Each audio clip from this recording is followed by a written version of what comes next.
الحمد للہ رب العالمین والصلاة والسلام علی محمد وعلی آلہ واصحابہ واہل بیتہ اجمعین، اما بعد، اعوذ باللہ من الشیطان الرجیم، بسم اللہ الرحمن الرحیم۔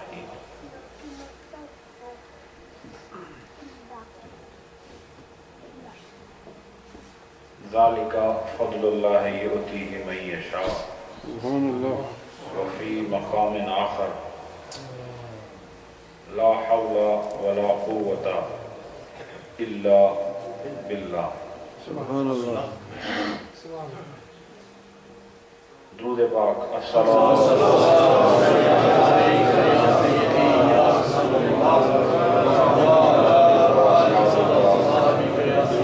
یا رحمت العالمین۔ حاضرین محترم، بڑی خوبصورت نعت آپ سماعت فرما رہے تھے جب میں یہاں حال میں داخل ہوا، اور میں حلفاً کہتا ہوں کہ یہی طریقہ ہے نعت پڑھنے کا۔ آج کل جو ڈرامے شروع ہو گئے ہیں نعت خوانی کے آڑ میں، اور نعت خوانوں نے جو بیہودہ طرزوں میں سرکار مدینہ کی نعت خوانی کا ایک غلط طریقہ، اور اس میں اچھل کود، ناچ اور وہ طریقے جو دربار رسالت کے بالکل منافی ہیں، وہ اپنا کر پوری اہل سنت کو بدنام کیا، اور نعت خوانی کی آڑ میں انہوں نے ایک دندہ چلایا۔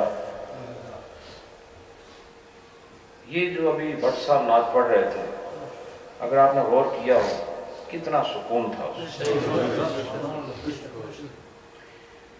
اور اس طرز میں بہت کم نعت خوان پڑھتے ہیں، چونکہ یہ ہے اصل کام۔ ڈرامے کرنا آسان ہوتا ہے، اور محنت کر کے نعت پڑھنا یہ بعض خاص لوگوں کے حصے میں یہ بات ہوتی ہے۔ پھر عقیدہ ہمارا یہ ہے کہ حضور حاضر و ناظر ہے، عقیدہ ہے۔ حاضر و ناظر کا مطلب یہ نہیں کہ ادھر تشریف فرمائیں، حاضر و ناظر کا مطلب یہ ہے کہ آپ جہاں پر بھی ہیں یہ محفل آپ سے غائب نہیں ہے۔ بات سمجھیں گے؟ تو جو نعت خوان نعت پڑھتا ہے اس کو یہ یقین نہیں کہ سرکار ابھی سن رہے ہیں، یا تو وہ یوں اس لیے پڑھ رہا ہے کہ ان کے کان نہیں سن سکتے، معاذ اللہ، ہمارا عقیدہ نہیں۔ اگر آپ کا عقیدہ یہ ہے کہ سرکار مدینہ ہم جو نعت پڑھتے ہیں وہ سنتے ہیں، تو پھر نعت خوان کو اسی طرح نعت سنانی چاہیے جیسے کہ وہ رسول اللہ کے سامنے پڑھ رہا ہے۔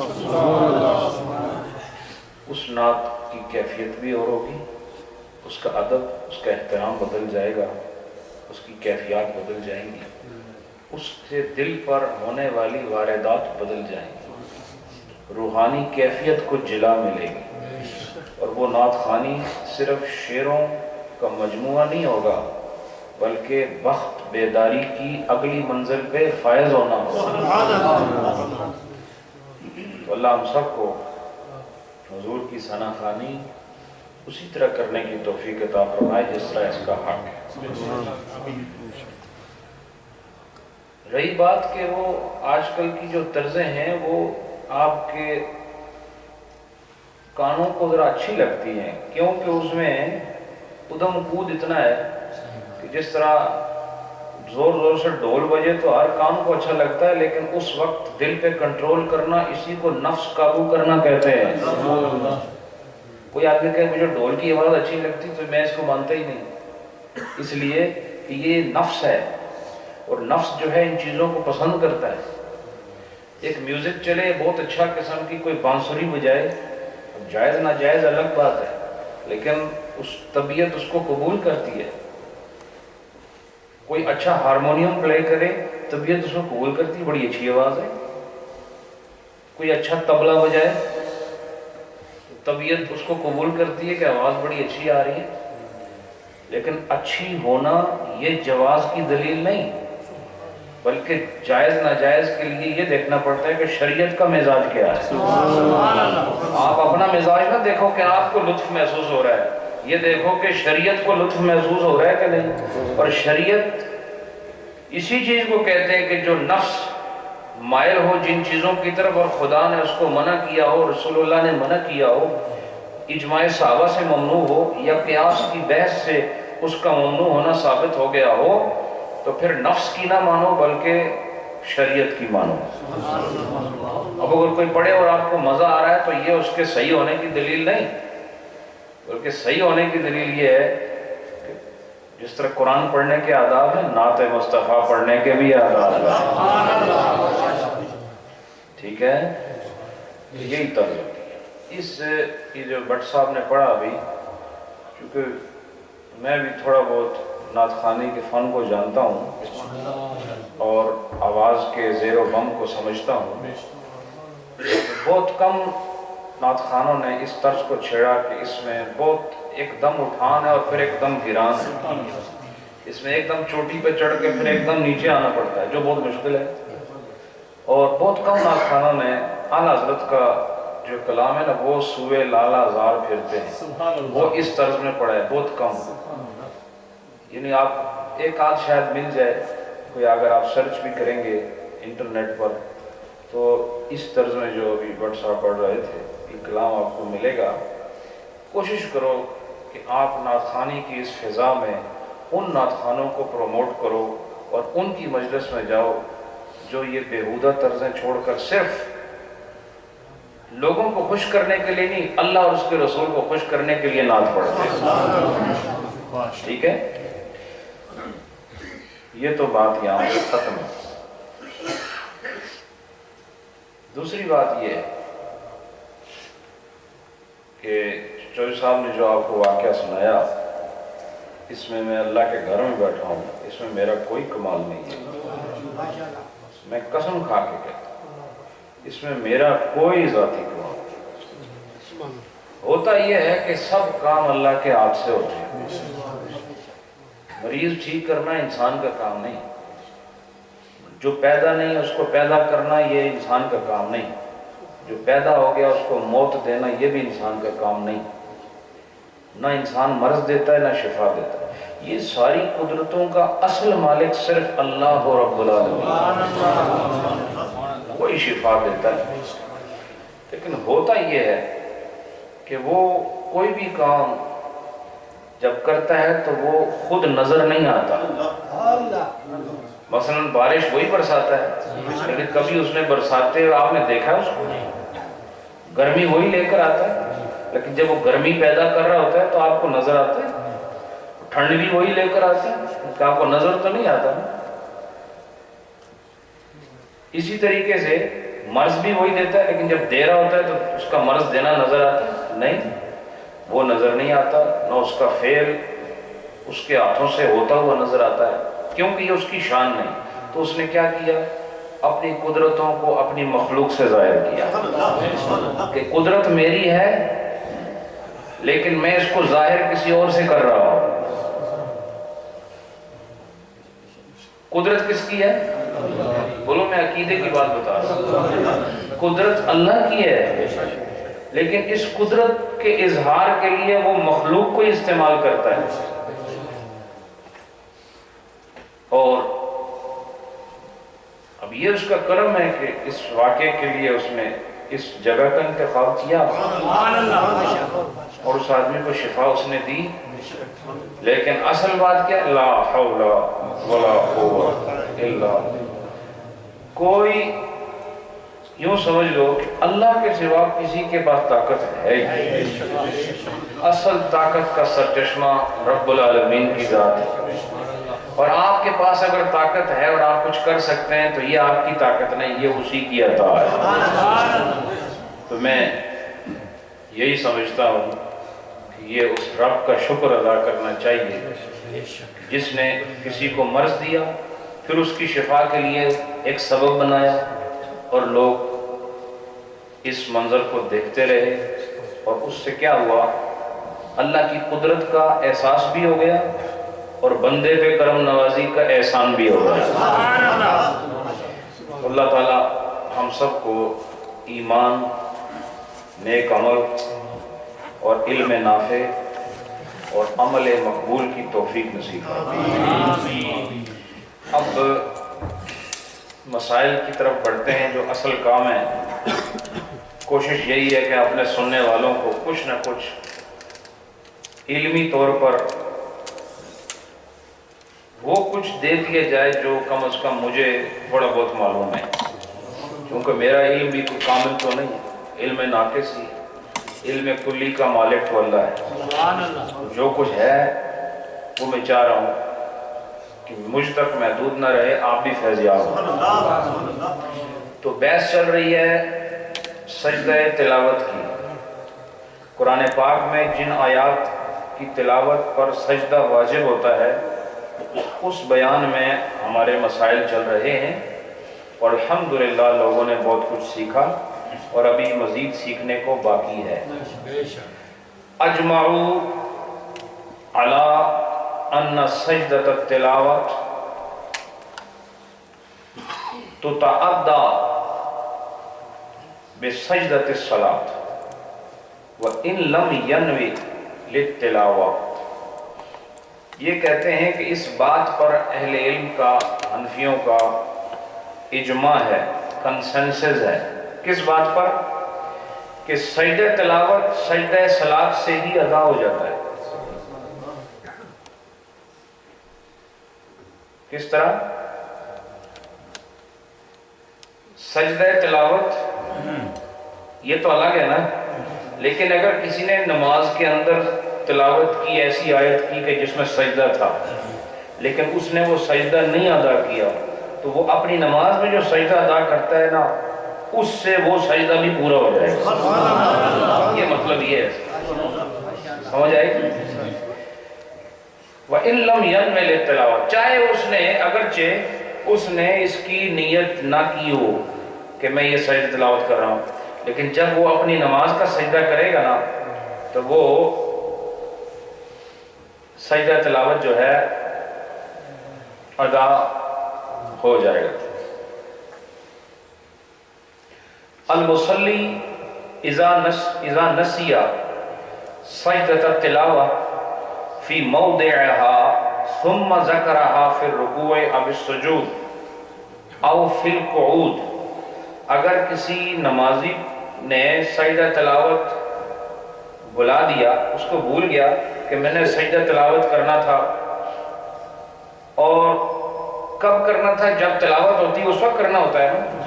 فی موضعها یعنی جو اس کا اصل جگہ ہے سجدہ کرنے کی وہ کون سی ہے؟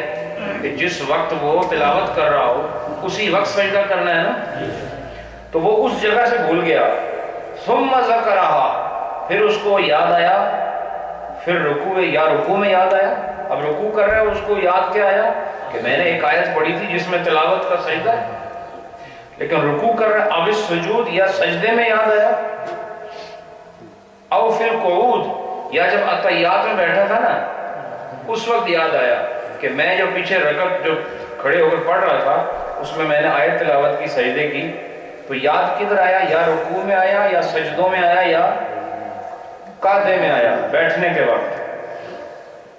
فَإِنَّهُ يَخِرُّ لَهَا سَاجِدًا، تو کہا کہ وہ جس حال میں ہے نا اسی حال سے وہیں سجدے میں گر جائے۔ رکوع میں ہے تو رکوع سے سیدھا سجدے میں چلا جائے، اور سجدے میں ہے تو دوبارہ سجدہ کر لے، اور اگر قعدے میں بیٹھا ہے تو وہیں سے سجدے میں چلا جائے۔ ثُمَّ يَعُودُ إِلَى مَا كَانَ فِيهِ، اور پھر وہ اسی حالت میں لوٹ آئے جس میں پہلے موجود تھا۔ اور سر رکوع سے گیا تھا نا سجدے میں، تو وہ لوٹ آئے واپس رکوع میں۔ وہ سجدے میں گیا تھا تو پھر اسی سجدے میں چلا جائے، وہ قعدے میں تھا تو پھر لوٹ کے قعدے میں آ جائے، وَيُعِيدُهُ اسْتِحْسَانًا، اور وہ بطریق استحسان وہ اس عمل کو دوبارہ لوٹا لے. مثلا رکوع میں سے گیا تھا اس رکوع کو دوبارہ کر لے، سجدے سے گیا تھا تو اس سجدے کو دوبارہ کر لے، قعدے سے گیا تھا تو اس قعدے کو دوبارہ کر لے. وَإِن لَمْ يَعِدْ جَازَتْ صَلَاتُهُ وَإِن لَمْ يَعُدْ جَازَتْ صَلَاتُهُ، اور اگر وہ واپس نہ پڑھ، اس نے اعادہ نہیں کیا، یعنی وہ رکوع نے دوبارہ نہیں کیا، سجدہ دوبارہ نہیں کیا اور قعدہ دوبارہ نہیں کیا، وہیں سے آگے نماز چلائی، تب بھی اس کی نماز جائز ہو جائے گی. سبحان اللہ. بات سمجھے گے؟ مسئلہ سمجھ آیا آپ؟ مسئلہ سمجھ آ جائے تو یہ بڑی نعمت ہے، ورنہ یہ پھر ایک اور مسئلہ ہے.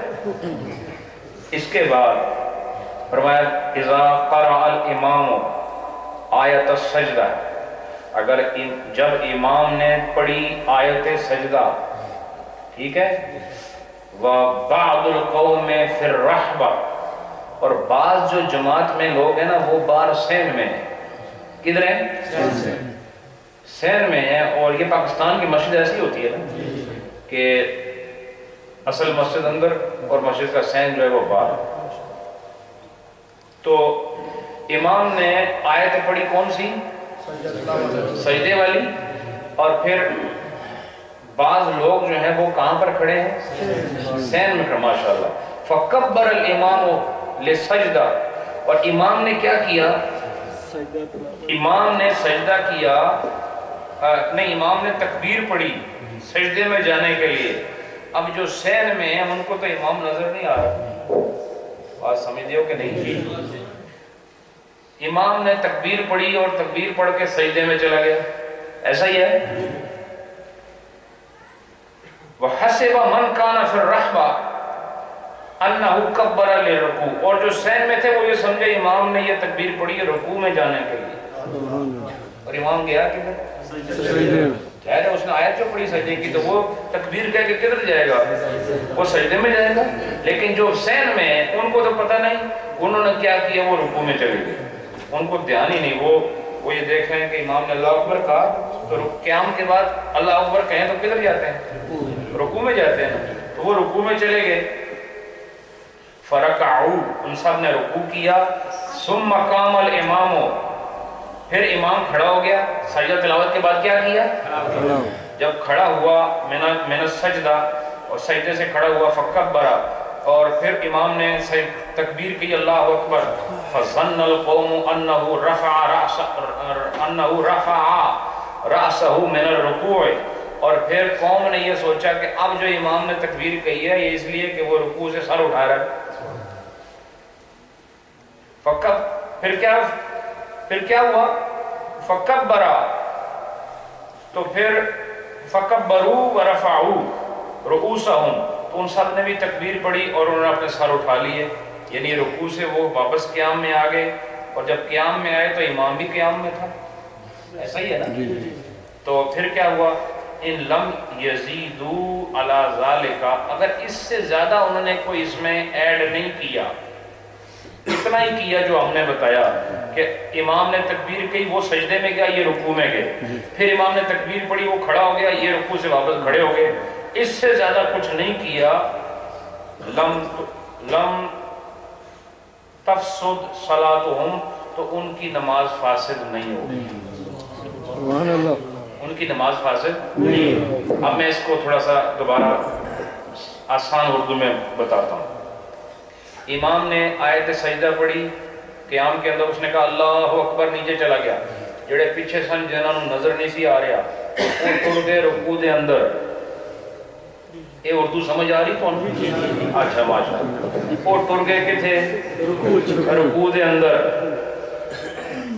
پھر امام نے آکھیا اللہ اکبر. انہاں آکھیا ہو سکتا ہے امام نو کہنا تے چاہیے سی سمجھ اللہ اور بھول گیا، لیکن چلو اللہ اکبر ہی صحیح. اے مڑ کھڑے ہو گئے.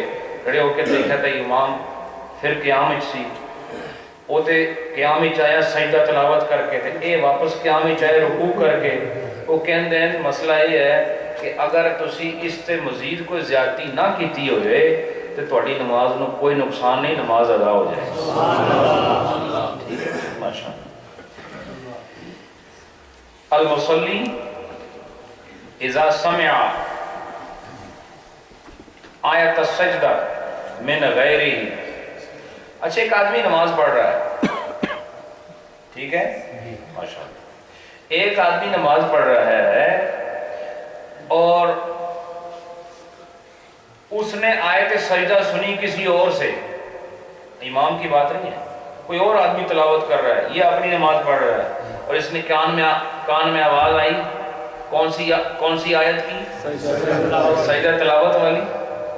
اور حکم کیا ہے کہ جو پڑھنے والا ہے اس پر بھی سجدہ واجب ہے اور جو سننے والا ہے اس پر بھی واجب ہے۔ یہ بات پچھلی دفعہ بچا چکا ہوں۔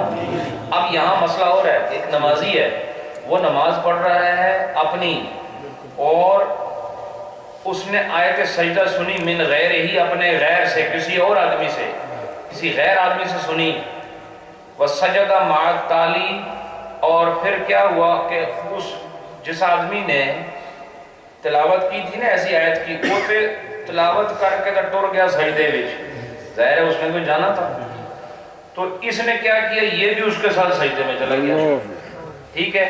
اب وہ کہتے ہیں ان قصد بہ اتباع التعلی تفسد صلاتہ، اگر تو یہ اس لیے گیا کہ میں تلاوت کرنے والے کی پیروی کروں، اس کی اقتداء کروں، یعنی دل میں نیت کرے کہ میں اس کی اتباع کرتے ہوئے میں سجدہ کروں، تو اس کی نماز فاسد ہو جائے گی۔ کیا ہو جائے گی؟ فاسد ہو جائے گی۔ اچھا، تو پھر اگر اس نے ویسے سجدہ کر لیا، اس کی اتباع کی نیت نہیں کی لیکن ویسے سجدہ کر لیا، تو پھر اس کی نماز فاسد نہیں ہوگی۔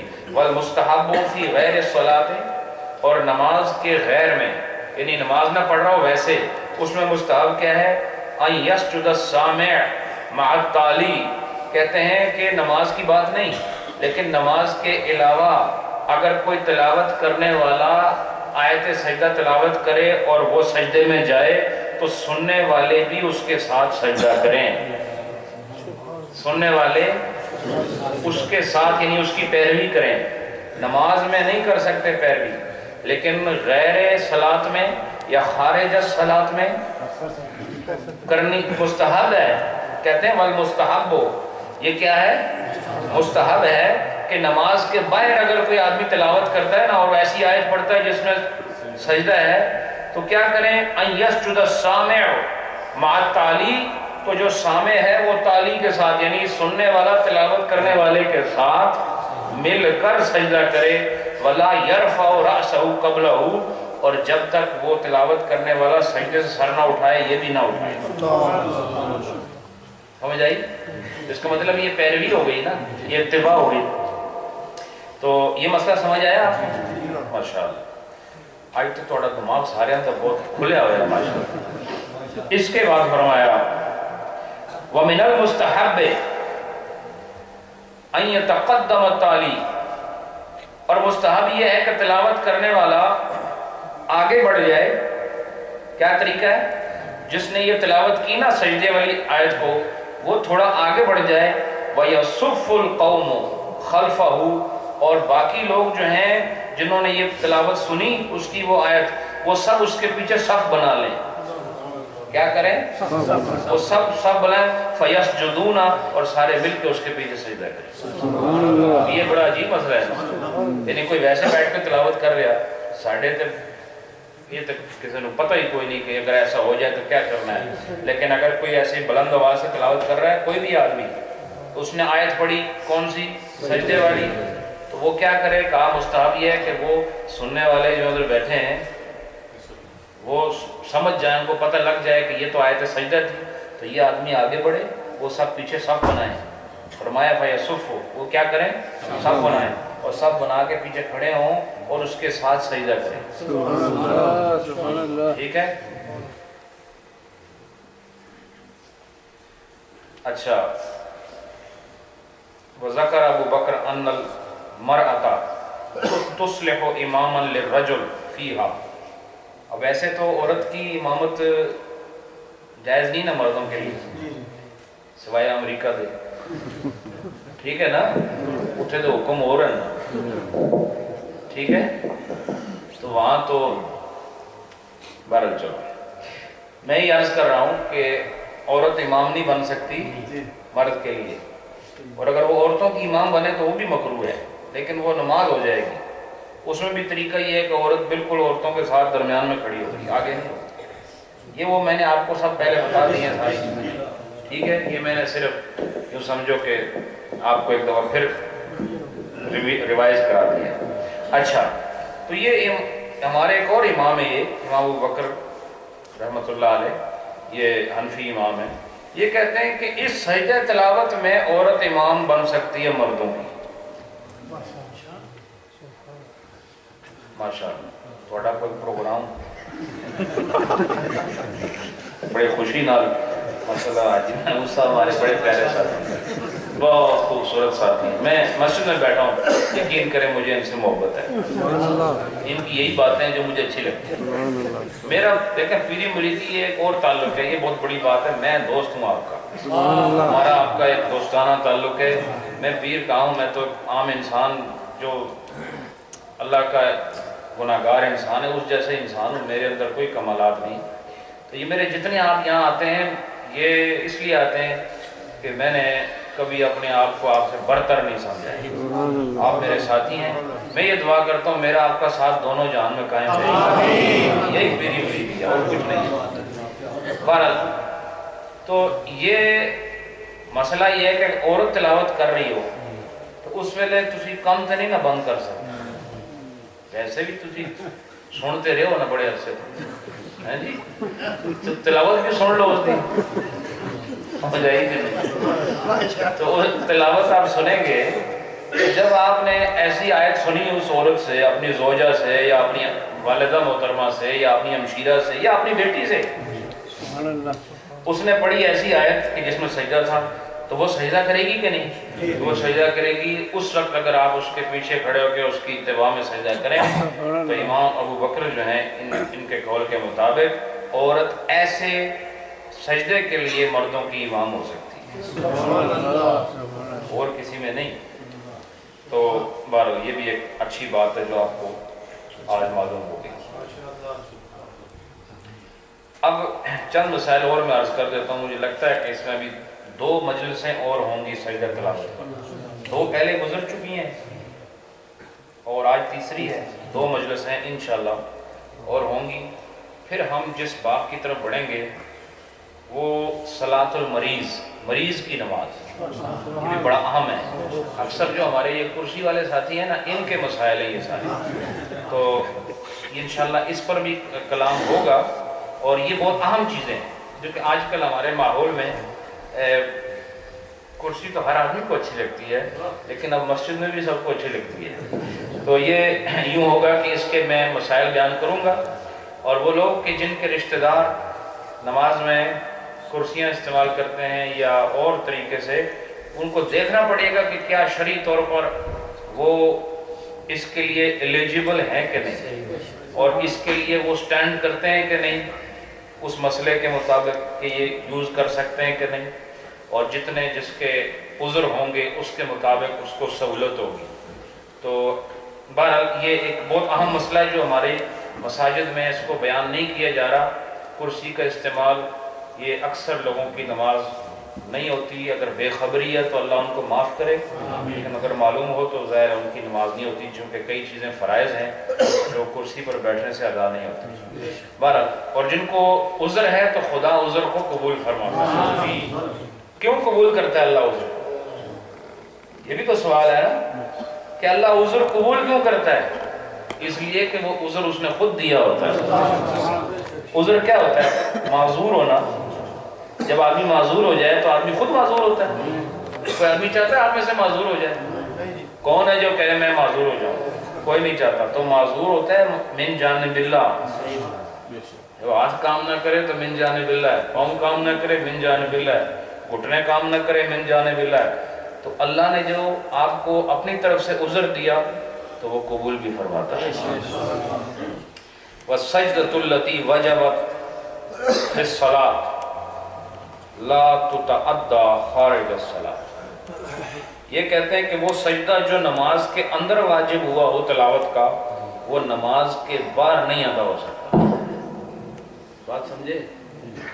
مثلا آپ نے نماز پڑھی ہے، نماز کے اندر آپ نے تلاوت کی، ایسی آیت کی جس میں سجدہ ہے، اب وہ نماز میں آپ نے نہیں ادا کیا سجدہ. کیا نماز میں آپ نے سجدہ ادا نہیں کیا تو لا تتعدى خارج الصلاۃ، وہ سجدہ جو ہے پھر نماز کے باہر نہیں ادا ہو سکتا. وہ ادھر ہی کرنا تھا، رہ گیا تو پر رہ گیا، تو پھر ہوگا کیا؟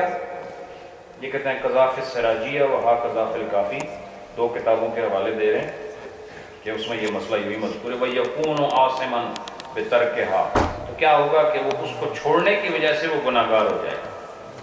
کیا ہوگا؟ چھوڑنے کی وجہ سے وہ گناہ گار ہو جائے گا. لیکن ایسا نہیں ہو سکتا کہ جو نماز میں اس پر واجب ہوا تھا وہ نماز کے بعد پھر کھڑے ہو کے وہ واپس سجدے میں چلے جائے کہ یہ نماز میں تھا اب میں ادا کروں. نہیں، جو داخل صلاۃ میں واجب ہوا وہ خارج صلاۃ میں نہیں ادا ہوگا. بات سمجھے کہ تو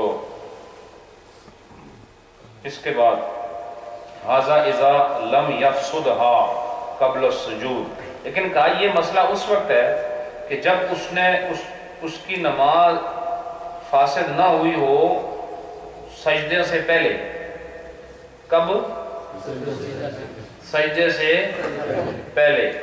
ھذا اذا لم، ہاں اس کو باب افعال سے پڑھیں گے. ھذا اذا لم یفسدها قبل السجود، یہ اس وقت ہے کہ جب اس نے سجدوں سے پہلے نماز کو فاسد نہ کر دیا ہو. اچھا، سجدے میں ابھی نہیں آیا اور نماز فاسد کر دی، ایک صورت یہ ہے. اور یہ کی ہے کہ سجدے کے بعد اس نے نماز فاسد کی. نماز فاسد کیسے ہوتی ہے؟ یا منہ سے خون نکل آئے، یا کسی وجہ سے بے وضو ہو گیا، یا جان بوجھ کے وضو توڑ دیا. تو جب وضو توڑے گا تو پھر نماز کا فساد لازم آئے گا نا، جان بوجھ کے اگر کرے گا. تو اگر اس کا وضو نہ رہا اور سجدوں سے پہلے، سجدے سے پہلے اس نے نماز کو فاسد نہیں کیا، ھذا اذا لم یفسدها قبل السجود، سجدوں کی ادائیگی سے پہلے اس نے نماز کو فاسد نہیں کیا، تو تب یہ مسئلہ ہے. فإن افسدها قضاها خارجها، اور اگر قبل سجود اس نے فاسد کر دیا، قبل سجود اگر اس نے نماز کو فاسد کر دیا تو پھر وہ نماز کے بعد اس سجدہ تلاوت کی قضا کرے گا. اب میں آپ کو مسئلہ، مجھے پتہ ہے آپ کو سمجھ نہیں آیا. یہ یوں کہہ رہے ہیں کہ آپ کو مسئلہ بتایا کہ نماز کے اندر اگر کسی نے تلاوت کی، ایسی آیت کی کہ جس میں سجدہ تلاوت ہے، تو وہ نماز کے اندر ہی سجدہ ہوگا، نماز کے باہر نہیں ہوگا. یہ مسئلہ تھا. لیکن کہتے ہیں اس کی شرط یہ ہے کہ اگر اس نے نماز فاسد کر دی اور سجدے اس نے ادا کر لیے تھے، سجدے اس نے ادا کر لیے تھے، اس کے بعد وہ بے وضو ہوا اور نماز ٹوٹی یا جو کچھ ہوا، تو اب اس کو نماز کے بعد وہ سجدہ ادا کرنے کی ضرورت نہیں. کیوں؟ پہلے آپ کو مسئلہ بتایا کہ نماز کے سجدے سے ہی سجدہ تلاوت بھی ادا ہو جاتا ہے، اور اس نے نماز فاسد کی کب؟ سجدے کے بعد. تو سجدہ ہو گیا نماز. اور اگر سجدے سے پہلے اس کی نماز فاسد ہو گئی تو اب اس نے نماز کا سجدہ تو نہیں ادا کیا، نماز کا سجدہ تو نہیں ادا کیا. تو جب نماز کا سجدہ نہیں ادا ہوا تو پھر قرات کا سجدہ بھی نہیں ادا ہوا. لہٰذا اب جب یہ نماز کے بعد یہ اس سجدے کا اعادہ کرے گا، یعنی اس کی قضا پڑے گا. کس کی پڑے گا؟ اس سجدہ تلاوت، یعنی سجدہ تلاوت کرے گا. ٹھیک ہے؟ ٹھیک ہے. اچھا، وَلَوْ بَعْدَ مَا سَجَدَهَا لَا يُعِيدُهَا، اور اگر اس نے سجدہ کر لیا ہے، نماز میں سجدہ کر لیا، تو پھر اس کو دہرانے کی ضرورت نہیں ہے. بہرحال اللہ تعالیٰ سمجھ کی توفیق عطا فرمائے. ایک آخری مسئلہ سنو پھر میں اس کو ختم کرتا ہوں. وَلَوْ قَرَأَ الْقُرْآنَ فِي الرُّكُوعِ أَوِ السُّجُودِ لَا يَلْزِمُ السُّجُودَ التِّلَاوَةَ. کہتے ہیں کسی آدمی نے رکوع میں تلاوت شروع کر دی. ایسا بھی ہو سکتا ہے نا, کوئی آدمی تلاوت کرے کہاں پر؟ رکوع میں. تو رکوع میں اگر کوئی ویسے کسی تلاوت کر دی تو اس میں آیت پڑھ دی کون سی؟ سجدہ تلاوت والی. یا سجدے میں اس نے پھر تلاوت کی یا کوئی وہ آیت پڑھی جس میں سجدہ ہے, تو فرمایا کہ اس پر سجدہ تلاوت واجب نہیں ہے.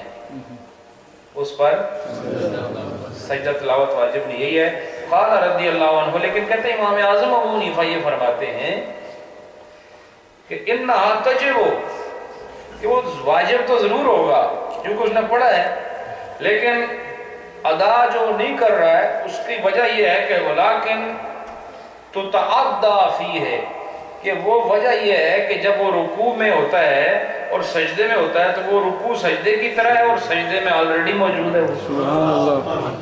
بات سمجھے کہ نہیں؟ اس لیے یوں نہ کہو, امام اعظم کہتے ہیں یوں نہ کہو کہ اس پہ واجب نہیں, یوں نہ کہو کہ اس پہ واجب نہیں.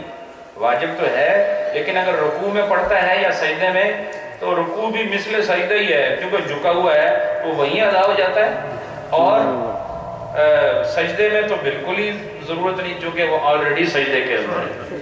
بہرحال اللہ تعالیٰ قبول فرمائے. انہی مسائل پر میں ختم کرتا ہوں. انشاءاللہ آئندہ جمعرات کو پھر چند مسائل بیان ہوں گے. اللہ سمجھ کی توفیق عطا فرمائے. جو آج کا ختم شریف ہے, بسم اللہ الرحمن الرحیم, بسم اللہ الرحمن الرحیم, بسم اللہ الرحمن الرحیم.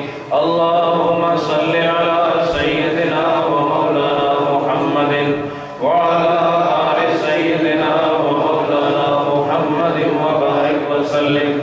اللہم صلی علی سیدنا و مولانا محمد وعلی آل سیدنا و مولانا محمد وبارک وسلم. اللہم صلی علی سیدنا و مولانا محمد وعلی آل سیدنا و مولانا محمد وبارک وسلم. بسم اللہ الرحمن الرحیم. الحمدللہ رب العالمین الرحمن الرحیم مالک یوم الدین.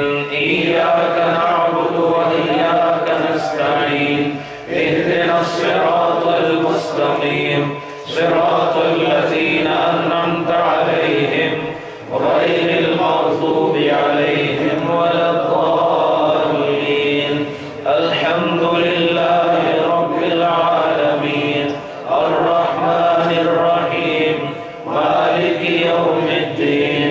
ایاک نعبد و ایاک نستعین.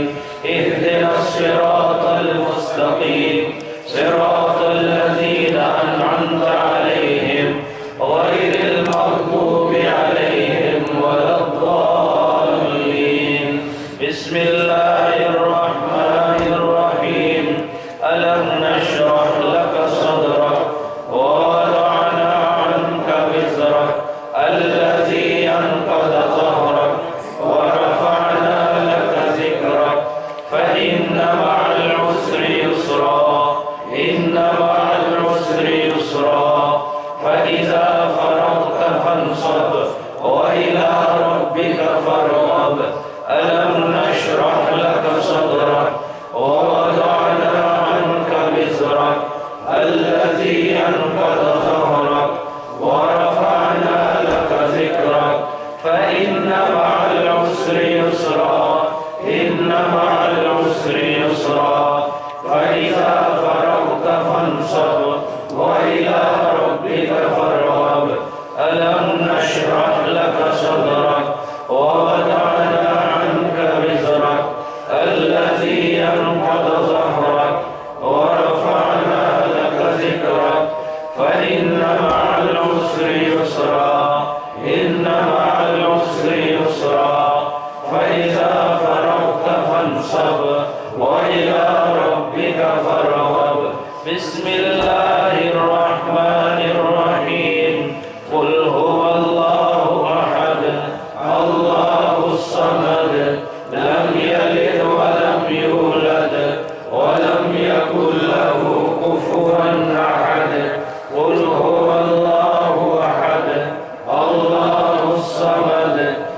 الصمد لم يلد ولم يولد ولم يكن له كفوا أحد قل هو الله أحد الله الصمد لم يلد ولم يولد ولم يكن له كفوا أحد قل هو الله أحد الله الصمد لم يلد ولم يولد ولم يكن له كفوا أحد قل هو الله أحد الله الصمد لم يلد ولم يولد ولم يكن له كفوا أحد قل هو الله أحد الله الصمد لم يلد ولم يولد ولم يكن له كفوا أحد قل هو الله أحد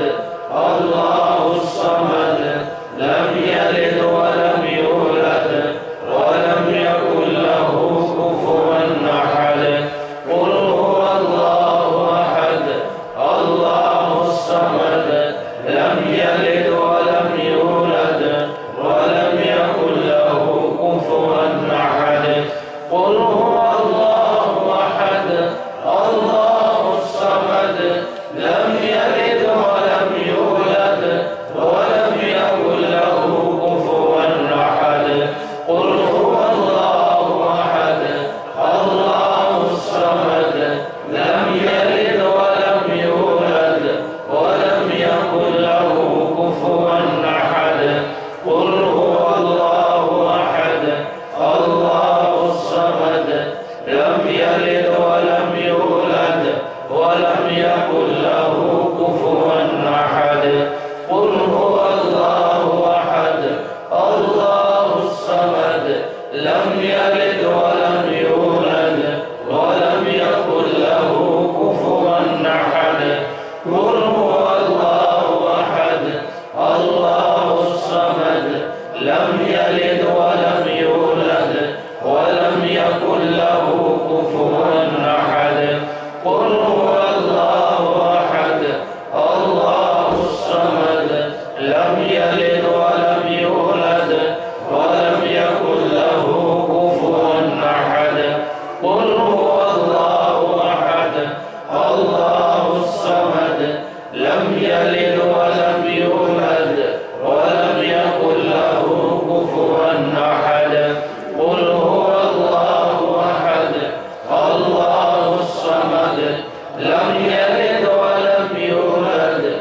ولم يكن له كفوا أحد قل هو الله أحد الله الصمد لم يلد ولم يولد ولم يكن له كفوا أحد بسم الله الرحمن الرحيم اللهم يا قاضي الحاجات يا قاضي الحاجات يا قاضي الحاجات يا قاضي الحاجات بسم الله الرحمن الرحيم اللهم يا كافي المهمات يا كافي المهمات يا كافي المهمات يا كافي المهمات بسم الله الرحمن الرحيم اللهم يا رافع الدرجات يا رافع الدرجات يا رافع الدرجات يا رافع الدرجات بسم الله الرحمن الرحيم اللهم يا منزل البركات يا منزل البركات يا منزل البركات يا منزل البركات بسم الله الرحمن الرحيم اللهم يا مجيب الدعوات يا مجيب الدعوات يا مجيب الدعوات يا مجيب الدعوات بسم الله الرحمن الرحيم اللهم يا دافع البليات يا دافع البليات يا دافع البليات يا دافع البليات بسم الله الرحمن الرحيم اللهم يا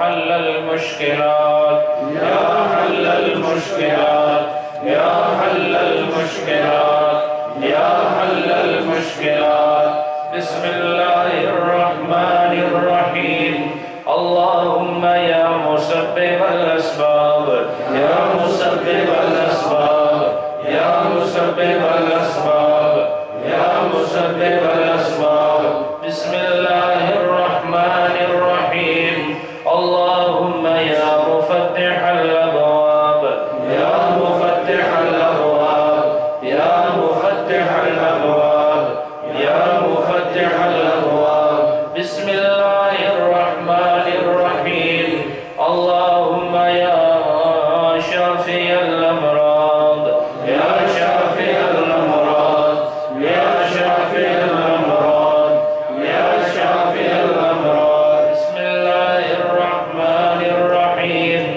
اللهم يا دليل المتحيرين يا دليل المتحيرين يا دليل المتحيرين يا دليل المتحيرين بسم الله الرحمن الرحيم اللهم يا غياث المستغيثين أغثنا يا غياث المستغيثين أغثنا يا غياث المستغيثين أغثنا يا غياث المستغيثين أغثنا بسم الله الرحمن الرحيم اللهم يا أرحم الراحمين يا أرحم الراحمين يا أرحم الراحمين يا أرحم الراحمين بسم الله الرحمن الرحيم اللهم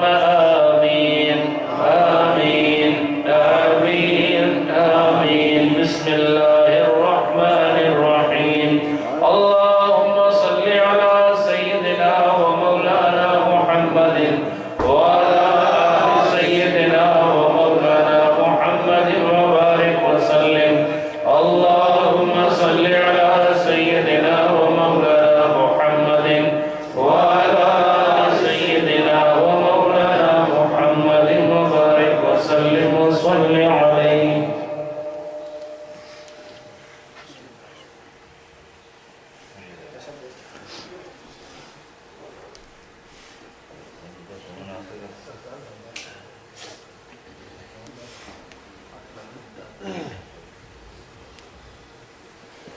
ماشاءاللہ 8,45,901 مرتبہ دروشی پڑھا گیا سبحان اللہ بہت اچھی بہت اچھی اللہ قبول فرمائے یہ آپ کی بڑی ہمت ہے کہ آپ اتنا وقت نکالتے ہیں بس اگر حاجی لیاقت صاحب کی طرح 1 لاکھ نہ بھی پڑھیں 1,000 بھی پڑھو تو تھوڑا تو نہیں ہفتے میں 7 دنوں میں ویسے آپ صبح سے رات تک کئی لاکھ باتیں کر لیتے ہیں